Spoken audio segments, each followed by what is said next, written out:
今次係第2次去愉景灣，上次呢就係喺欣澳嗰度坐巴士嚟嘅，咁今次就喺東涌坐巴士嚟啦。而且呢，今次係第1次自己嚟，所以呢嗰個感覺都好唔同，有種真係去旅行嘅感覺。有間鋪頭叫 Slowwood 啊，可以解讀慢活，係我自己譯嘅。咁就希望今日可以慢活半日，好好享受呢一個旅程。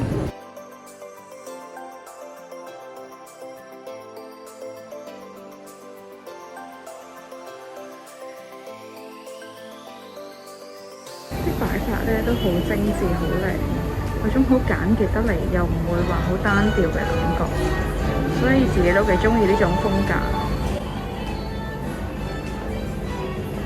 略略講下愉景灣嘅交通啦，咁除咗坐巴士之外呢，亦都可以坐船入嚟嘅。好快上網睇咗一睇，原來愉景灣早喺80年代已經開始有人入住啦。咁隨即之後咁多年嚟都陸續有唔同嘅新樓盤發展，所以可以見到呢一度嘅裝修啦，都係有少少舊，甚至係有啲似領展商場一啲未翻新之前嘅樣貌嘅。相信有啲鋪頭都開咗好耐㗎啦，譬如見到地產鋪。佢嗰個設計風格呢，完全係唔係而家 modern 嘅起法嚟嘅。以呢間百貨公司為例啦，譬如佢個地板呢，都見到係以前嗰啲磚嚟嘅。喺商場落咗1層之後，就去到呢個 DB Plaza 啦。個感覺係有啲似赤柱廣場出面嗰個大空地嘅。事關而家有呢個限聚令嘅控制啦，所以溜冰場呢就冇開嘅。一轉身就可以去到觀望呢一個愉景灣入面嘅沙灘啦。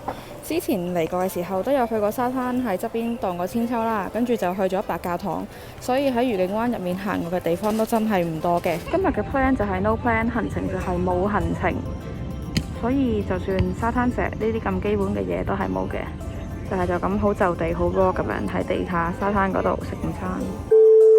等我一於一路食嘢一路講下嘢啦，雖然都係講垃圾。其實想去沙灘就成日都想去嘅，只不過好多時都係懶惰啦，覺得沙灘好遠啦，去到沙灘又唔知做咩好啦，好似唔係好值得去啊，有其他嘢可以做啊，咁成日都唔去嘅。直至到今日起身，覺得好啦，既然講咗話今日要去愉景灣，咁就去啦。本來呢係有諗住同朋友一齊嚟嘅，咁但係所以就覺得既然自己想去，咁就自己去咗先。點解好似揾唔到路，跟住上網即刻揾資料又揾唔到，不過唔緊要啦，最尾嚟到呢度，之前嗰啲嘅不快呢都可以抹咗佢啦。印象比較深刻嘅沙灘旅行一定係釜山，嗰陣時係2020年頭去嘅1月份。趁仲未飲完杯飲品，就講下拍 vlog 呢樣嘢啦。其實就一直都有興趣拍嘅，咁但係又冇觀眾啦。然後又冇乜咩器材啦，咁所以就自然唔會去做呢件事。咁但係由於呢個疫情越拖越耐，跟住個人轉咗工又好得閒，咁就覺得既然去到一啲地方嘅時候，不如試下自己拍下片咁樣去記錄翻。咁但係始終一開始咗就需要 commit 啦，咁所以第一條片呢，就係講去行青山嘅，咁嗰個係真係自己想拍嘅。想拍 vlog， 但係想記錄下當時當刻嘅心情啦，所諗嘅嘢啦。因為有時始終用文字再倒敘咁樣講翻出嚟呢，就可能嗰個情感唔係嗰一剎那諗到嘅嘢。仲有講多少少感想啦，關於 social media 呢樣嘢嘅。咁因為之前嗰份工呢，都係做一啲同 social media 有關嘅嘢啦，咁所以都走唔甩 mon post， 甚至好多時啲 KOL 或者 YouTuber 都會講話記得要 comment、like、share 同埋 subscribe 啦，其實係真嘅，因為 reach 咧好多時都係 based on 你嘅觀眾同你有幾高嘅 engagement rate。同埋始終喺呢個 social media 嘅社區入面，如果有多啲人俾 feedback 你呢，作為創作影片嗰個人呢，就算佢唔睇晒每一個 comment 都好啦，都對佢做嘅嘢係一定有幫助嘅。因為譬如佢可以知道到底啲觀眾係想睇啲乜嘢啦，然後就可以迎合翻觀眾嘅口味，不論係對觀眾嘅興趣，抑或對自己嗰個人嘅成長呢，其實都有幫助嘅。咁另外就係有時做完啲嘢都唔知有冇人睇啦，唔好話有冇人欣賞，只係有冇人睇，有冇人知道呢件事發生咗。對於嗰個影片創作者，甚至係一個 creative 嘅創作人嚟講呢，都係好重要嘅。咁所以都好希望觀眾係可以有 feedback 啦，亦都係可以支持下做 creative 嘅人。而家食完嘢就沿住沙灘行去愉景灣嘅白教堂。喺呢條路一路行呢個感覺係有啲似喺加拿大啦，或者係美國，因為條街就好寬敞啦，冇乜人啦，亦都有好多外國人嘅面孔。呢個類似森林嘅地方係上次嚟愉景灣嗰陣冇行過嘅，希望呢條路可以通到去白教堂啦。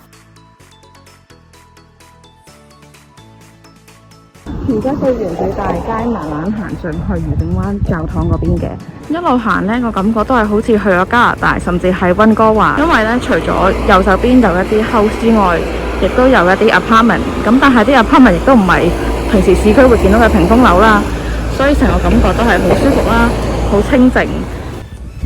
有時有啲 minor 啲嘅 detail 真係需要自己一個人行，自己真去感受先會留意到嘅。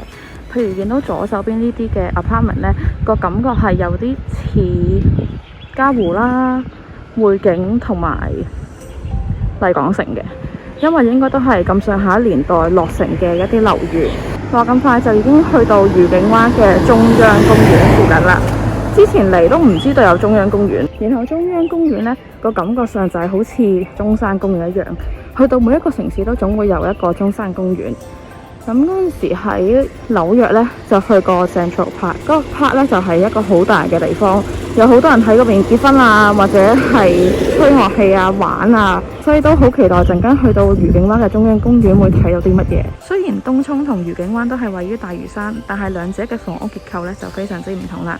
可以見到愉景灣呢度基本上全部都係私人嘅住宅啦，有一啲外國嘅風味嘅。但係東涌除咗私營住宅之外，亦都有大量嘅公營房屋。睇到個車費其實都唔平嘅，不論係區內巴士都需要幾蚊啦，或者係區外嘅車費呢，都係講緊10幾蚊去到幾十蚊一位。行咗一段路之後，就終於去到 Central Park 呢個地方啦。頭先一路行落嚟呢，就一路喺度剔緊一個 tag 啦，但係講都講唔到。相比起喺 YouTube 睇嘅 Central Park 呢，而家眼前見到嘅地方係細好多嘅，甚至可以話係一眼見晒。就係一個小草地啦，隔離有啲學校啦，有啲住宅，咁就應該冇噶啦。所以係咪話值得專登嚟 Central Park 呢？我覺得就一般般啦。行咗一陣，經過中央公園之後，就到達咗愉景灣北邊。再一次嚟到愉景灣嘅白教堂啦。今日有人喺教堂嗰度舉行嘅婚禮啦，所以呢就唔入得去嘅。出面就有個水池啦，亦都有一啲比較外國式嘅建築。出面有好多人喺度睇緊入面行禮，祝福佢哋啦，可以踏入生命嘅下個階段。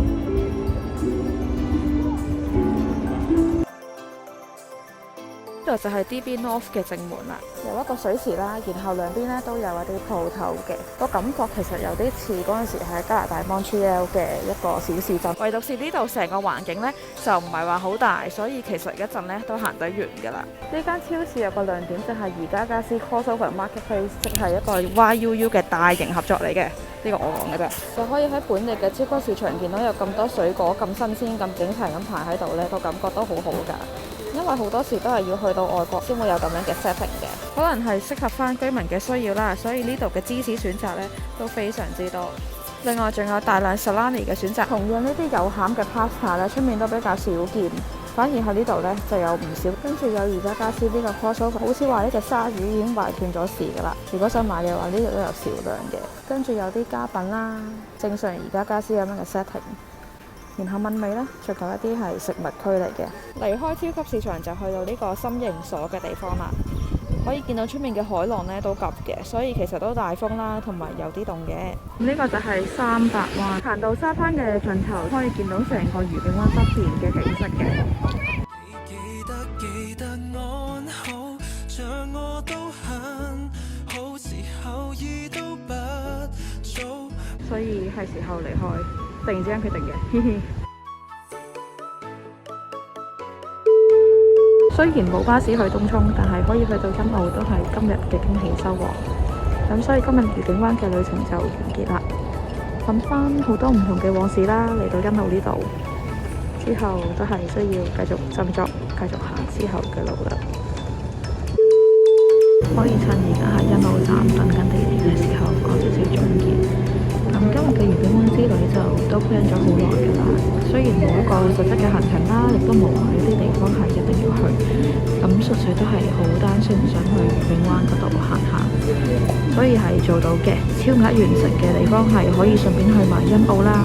不論係喺香港定係喺外國啦，好多時去旅行可能都係搭車比較多，或者係跟團去，就會忽略咗行路，因為行路咧先可以令到你感受到車站與車站之間嗰個環境係點樣啦。不論係個社區啊、社會嗰個設計啊、啲人啊，有好多嘢都係，如果你點到點嘅話呢，你係會忽略咗嘅。所以去旅行嘅時候，我係比較中意多啲行路，多啲去感受下嗰個氣氛啦，同埋嗰個城市係點樣。另外就係去一啲近嘅地方，譬如韓國、日本、台灣呢，其實去都唔係話難嘅，所以都未必會 plan 太多。但係去到一啲遠啲嘅地方，譬如北美呢，因為都難去，所以就會 plan 多少少。咁但係始終而家疫情都相當之嚴重，所以都唔知幾時翻嚟。外國。